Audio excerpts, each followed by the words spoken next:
നിങ്ങൾ പരുന്തിനെ ശ്രദ്ധിച്ചിട്ടുണ്ടോ? തോൽവികളിൽ നിന്ന് തോൽവികളിലേക്ക് കൂപ്പുകുത്തിക്കൊണ്ടിരിക്കുന്ന ഓരോരുത്തർക്കും പ്രചോദനമേകുന്ന അനേകം കാര്യങ്ങൾ നമുക്ക് പരുന്തിൽ നിന്ന് പഠിക്കാനാകും. പരുന്തെപ്പോഴും ഉയർന്ന വിഹായസിലൂടെ മാത്രമേ പറക്കാറുള്ളൂ. താഴ്ന്ന ആകാശത്തിലൂടെ പറക്കുന്ന അനേകായിരം പക്ഷികളെ പിന്നിലാക്കി പരുന്ത് ആകാശത്തിൻ്റെ വിരുമാറു പിളർന്ന് മുകളിലേക്ക് കുതിക്കും. ആരുണ്ടെന്നെ തോൽപ്പിക്കുവാൻ എന്ന ഭാവത്തിൽ.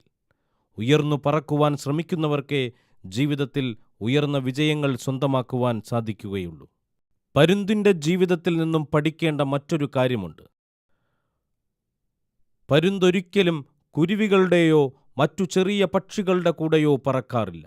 പരുന്ത് പരുന്തിനോടൊപ്പം മാത്രമേ പറക്കൂ. ജീവിതത്തിൽ വിജയങ്ങളാണ് നിങ്ങൾ ആഗ്രഹിക്കുന്നതെങ്കിൽ വിജയിക്കാൻ ആഗ്രഹിക്കുന്നവരുമായി വേണം നിങ്ങൾ ഇടപഴകേണ്ടത്. എല്ലാ കാര്യങ്ങളിലും കുറ്റങ്ങളും കുറവുകളും കാണുന്ന നെഗറ്റീവ് ചിന്താഗതിക്കാരുമായാണ് നിങ്ങളുടെ സഹവാസമെങ്കിൽ വിജയിക്കുവാൻ നിങ്ങളെ പ്രേരിപ്പിക്കുന്ന നിങ്ങളുടെ ഉള്ളിലെ അഗ്നിയെ അണയ്ക്കുവാൻ അതു മതിയാകും. നാം ആരുമായി നിരന്തരം സഹകരിക്കുന്നുവോ അവരുടെ സ്വഭാവം ഒരു പരിധിവരെ നമ്മളെയും സ്വാധീനിക്കും. മുല്ലപ്പൂമ്പൊടി ഏറ്റുകിടക്കും കല്ലിനുമുണ്ടൊരു സൗരഭ്യം എന്ന കവിവാക്യം ഇവിടെ അർത്ഥവത്താണ്. പരുന്തിൻ്റെ കാഴ്ചശക്തി അപാരമാണ്. 5 കിലോമീറ്റർ ഉയരത്തിലൂടെ പറന്നാൽ പോലും ഇരയെ അതിനു തിരിച്ചറിയാനാകും. മാത്രമല്ല, എന്തൊക്കെ പ്രതിബന്ധങ്ങളുണ്ടെങ്കിലും അവയൊക്കെ മറികടന്ന് പരുന്തു തൻ്റെ ലക്ഷ്യമായ ഇരയെ റാഞ്ചിയിരിക്കും. ഇത്തരത്തിൽ ജീവിതത്തെക്കുറിച്ചും ഒരു വ്യക്തമായ കാഴ്ചപ്പാട് നിങ്ങൾക്കുണ്ടായിരിക്കണം. അടുത്ത 5 വർഷത്തിനുള്ളിൽ ഞാൻ എവിടെ എത്തിച്ചേരണം? അടുത്ത 1 വർഷത്തിനുള്ളിൽ ഞാൻ സ്വന്തമാക്കേണ്ട ലക്ഷ്യങ്ങൾ എന്തൊക്കെയാണ് എന്നിങ്ങനെ ജീവിതത്തെക്കുറിച്ച് വ്യക്തമായ ബോധ്യം നിങ്ങളിൽ മുട്ടിടുമ്പോൾ വിജയത്തിൻ്റെ പൂക്കൾ താനേ വിടരും. പരുന്തൊരിക്കലും ചത്തതോ ആരെങ്കിലും മിച്ചം വച്ചതോ ആയ ഇരകളെ ഭക്ഷിക്കാറില്ല. തനിക്കാവശ്യമായ ഇരകളെ കണ്ടുപിടിക്കുകയും അതുക്കും മേലെ വട്ടമിട്ട് പറന്ന് ഇരകളെ റാഞ്ചി പറന്നു പോകുകയുമാണ് ചെയ്യാറുള്ളത്. മറ്റുള്ളവരുടെ സഹതാപവും ദയയും കാത്തിരിക്കാതെ അവസരങ്ങൾ തേടിപ്പിടിച്ച് അതുക്കും മേലെ പറന്ന് അവ റാഞ്ചിക്കൊണ്ട് പറക്കുകയാണ് വേണ്ടത് എന്ന പാഠമാണ് നമ്മെ പഠിപ്പിക്കുന്നത്. കൊടുങ്കാറ്റിഷ്ടപ്പെടുന്ന ഏക പക്ഷിയാണ് പരുന്ത്. കൊടുങ്കാറ്റുണ്ടാകുമ്പോൾ മറ്റു പക്ഷികൾ പേടിച്ചരണ്ട് മാളങ്ങളിൽ ഒളിക്കും. എന്നാൽ ഈ വെല്ലുവിളിയെ ഒരവസരമായാണ് പരുന്ത് കാണുന്നത്. കൊടുങ്കാറ്റിനൊപ്പം പരുന്ത് ഉയർന്നു പറക്കും. എന്നിട്ട് തൻ്റെ ചിറകുകൾ വിടർത്തി വെറുതെ നിൽക്കും. അങ്ങനെ കാറ്റിൻ്റെ ശക്തിയാൽ പരുന്ത് ചിറകടിക്കാതെ കിലോമീറ്ററുകളോളം പറക്കുന്നു. ജീവിതത്തിൽ ഇളം തെന്നലുകളെ മാത്രം പ്രതീക്ഷിച്ച് നാം കഴിഞ്ഞുകൂടരുത്. കൊടുങ്കാറ്റിനെ പ്രതീക്ഷിക്കൂ, അതുക്കും മേലെ പറക്കൂ.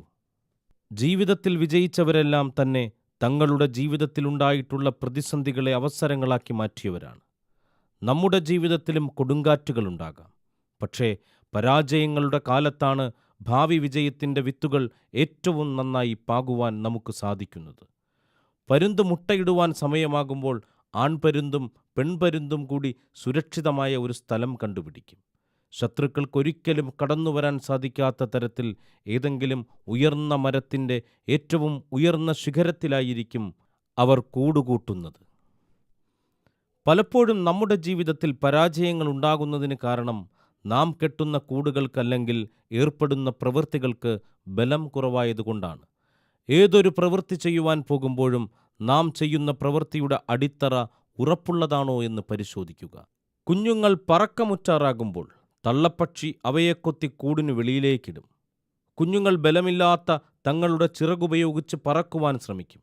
പക്ഷേ സാധിക്കാതെ അവ കൂട്ടിൽ നിന്ന് താഴേക്ക് വീഴും. അവയുടെ കുഞ്ഞു ചിറകുകൾ മുറിഞ്ഞ് അതിൽ നിന്നും രക്തം ധാരധാരയായി ഒഴുകും.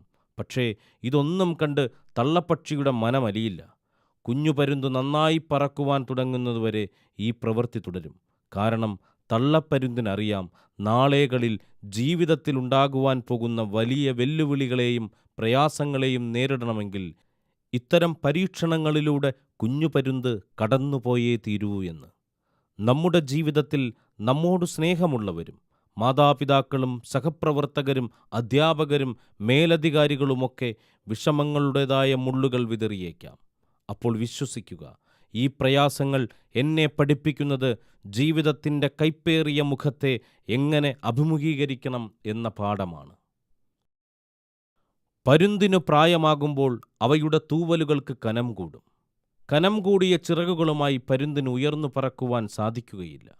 ഈ അവസരത്തിൽ എല്ലാ ലൗകിക ബന്ധങ്ങളിൽ നിന്നും മുക്തനായി അങ്ങകലെയുള്ള ഒറ്റപ്പെട്ട പാറക്കൂട്ടങ്ങളിലേക്ക് പ്രയാണം ചെയ്യും.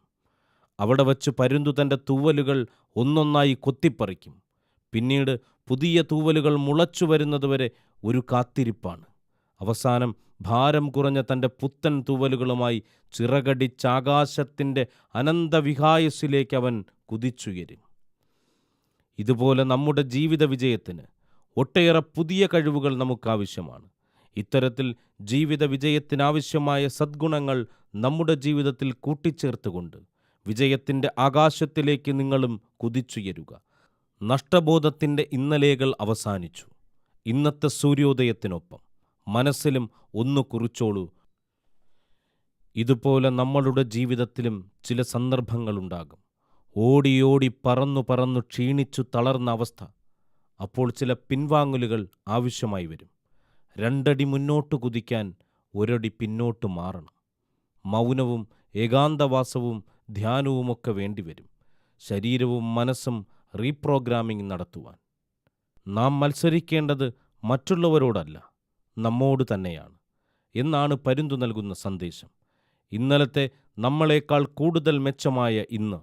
പണത്തിന് മുകളിൽ പരുന്തും പറക്കില്ല എന്നൊരു ചൊല്ലുണ്ട്. അതുക്കും മേലെ സുനിശ്ചിതമായ വിജയം അല്ലാതെ മറ്റൊന്നില്ല എന്ന ചിന്തയിൽ മുന്നേറും.